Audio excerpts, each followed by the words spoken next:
you so much for coming back for another VidCast. I am here in Illinois at a PAQA meeting, and I'm here with Judy Zelzer-Levine, and she's going to tell us, what does PAQA stand for? Well, PAQA stands for Professional Art Quilt Alliance. The group was started in 1993 by 5 art quilters, and back in 1993, there weren't that many people that were art quilters at the time. So it was started by Barbara Arbrecht, Maureen Bardusk, Melody Johnson, Ruth Reynolds, and Laura Wazalowski. When we were putting the charter together and deciding how the organization should be run, many of us were no rules, no dues, no officers. It would be a free and easy place to show new work, to encourage new people in the field, to network with people, because we wanted to talk with people that were in the arts, and, you know, why should we reinvent the wheel? We should find out what people who are in the group know and take advantage of that information to share all the professional advice that we have. PAQA has no officers. We do have 2 worker bees.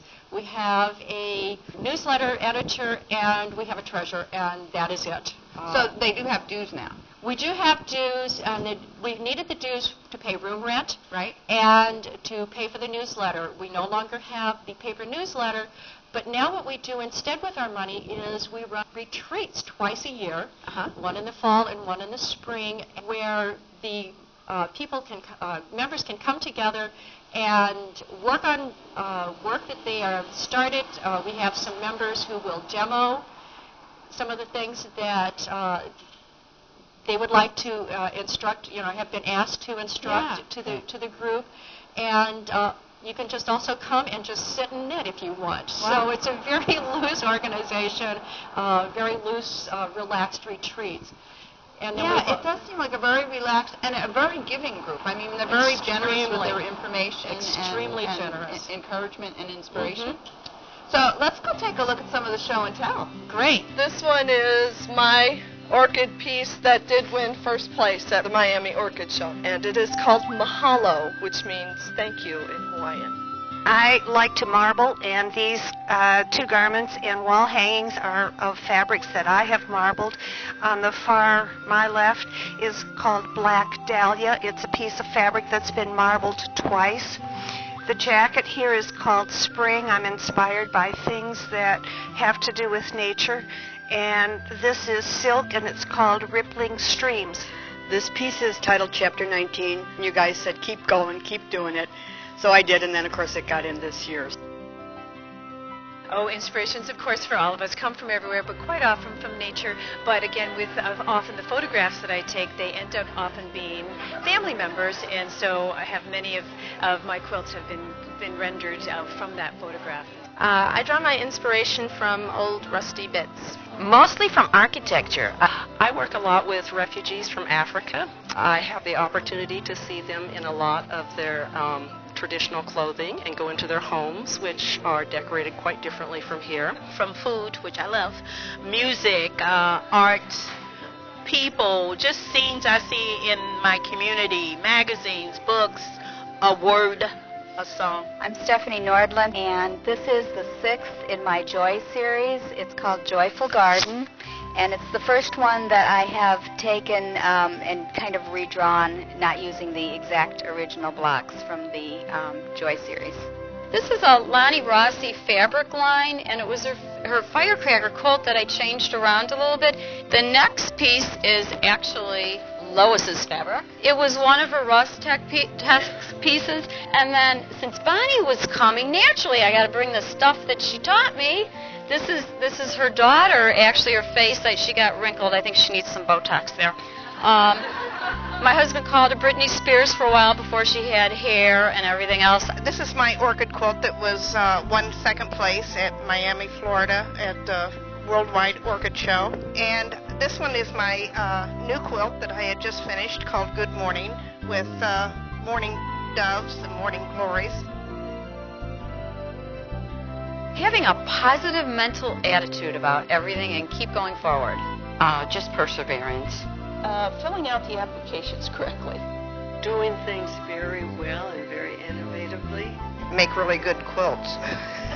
This is my 2008 entry and 2007. The Deceiver, it's a bumblebee orchid, native to North and West Europe, and just a study of a beauty. It's not exactly art quilting, but it's trying to make a combination of color and form to give folk art a little plug. So I'm going to be teaching t-shirt quilting. This one's called The American Girls. This is a portrait of my granddaughter. This piece, I love to work with wool, as most of you know. So I have the black wool it was manufactured wool that I felted down first and then did needle felting on. Trish Williams. Oh, I think Rachel Wexler and Valley Schiller. I think Trish Williams is somebody to keep your eye on. She has some very unique, very different things that she does.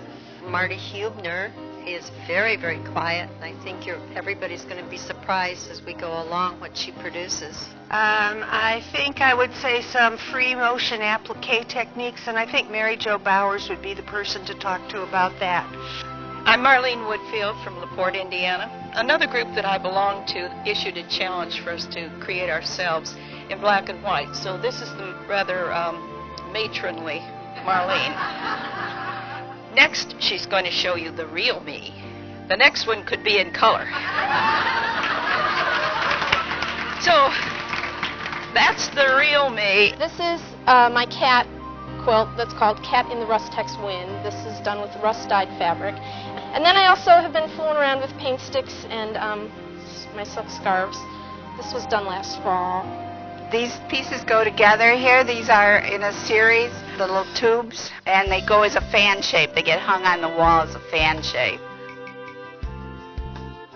I like Lois Jarvis's Rustex or Artex printing on silk. I really like Judy Coates Perez. I mean, the painting and the quilting, because it's just not paint. Oh, that's really loaded because everybody does everything, and so you just come and get inspiration and try new things. One person that I've been really inspired by is Judy Coates Perez, who's doing a lot of painting on cloth. She does just some amazing painterly things, and then again turns them into fiber pieces. Oh, definitely Lois Jarvis. She's the one that brought me into the group. She does rust dyeing, and I just think it's absolutely amazing that you can take old junky rusty things and turn it into fabric. This is my Guardians of the Night quilt. My techniques are raw edge applique, and I was taught this by Linda Taylor. This is long arm raw edge applique, and my sky pattern fabric is glow in the dark. My thread is glow in the dark. My wolves needed some life, and I tried putting a jewel in one of their eyes, and once I did that, I knew they all needed to have their eyes lit up. My name is Karen Hammond. I'm from Lombard, Illinois, and this actually still is a work in progress. It's my first attempt at needle turn applique. Mostly I think it's motivates me to do my own work, so I have something to bring to show and tell and talk about. Well, when I came to PAQA, I didn't know I could draw, and I found out I could. So I have a sewing background, but not an art background. Well, I have to say that I've been a member for 11 years, and I would not be teaching, I wouldn't be traveling, I wouldn't be exhibiting my work if it were not for PAQA and all the members here who encouraged me along the way. It's helped me personally. I've had my first teaching opportunity this weekend at the Quilt Festival because a member of the group gave us the information about the show opportunity. Oh, I get great inspiration from this group. This group has helped me in the sense that I've met so many really unique people who have so many unique techniques that it keeps me going. This is my latest What the Heck quilt that I was given a collection of fat quarters that didn't really send me, but I had a lot of fabric, and so I decided to see if I could put these very traditional fabrics together into a groovy looking quilt. And so this is Squaresville, which is where my children tell me I live most of the time. What I brought is my 3 new jacket patterns for Donnie Designs, ready for the spring, and they're very simple. There's a long version, cherrywood fabrics, very cool, and then just some squares. This is the final installment in my Simply Sensational series. They are architectural settings highlighting each of the 5 senses. This is the sense of smell. It's called Fragrant Memories. One of my favorite childhood memories was coming home from school to the smell of Mom's baking bread. I see way more art quilts. It's just exploding and going on and on and on. I think it's going into the art field. At least the quilters in this group are much more artistic and creative, and I think it's going into the galleries and into the mainstream as far as the art world is concerned. Oh, I see the sky's the limit with all kinds of innovations in surface design techniques and the changes that are happening in the sewing machine world as far as new things that the sewing machines can do for us. I see fabulous innovative techniques and just pushing it to the limits. Wow, that was some really incredible show and tell. This is one creative group, and I'm inspired. I'm really excited about this. And thank you, Judy, for sharing what the PAQA stands for. Well, thank you for coming, Bonnie. And thank you all for coming by. I hope you'll come back next month and see what I have for you then. Thanks for being with me.